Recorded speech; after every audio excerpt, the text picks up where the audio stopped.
یا رسول اللہ توبہ کس طرح کریں تو اللہ معاف کرتا ہے؟ تو فرمایا رب بڑا مہربان ہے، بڑا ہی کریم ہے۔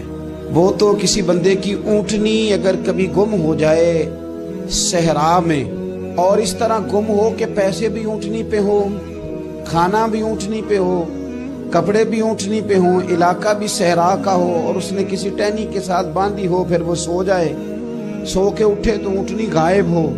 اب وہ اتنا پریشان ہو کہ آگے پیچھے دائیں بائیں دیکھا تو پتہ چلا کہ اونٹنی تو غائب ہو گئی، نہ کھانا ہے، نہ پیسے ہیں، نہ کپڑے، نہ سواری ہے، علاقہ صحرا کا ہے، پیدل جا بھی نہیں سکتا۔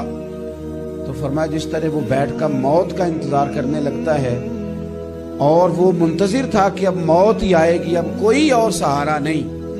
فرمایا اچانک اگر اونٹنی سامنے آ جائے تو اسے کتنی خوشی ہوگی؟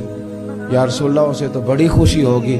فرمایا جب رب کا بندہ توبہ کرتا ہے تو اللہ کو اس سے بھی بڑھ کر خوشی ہو۔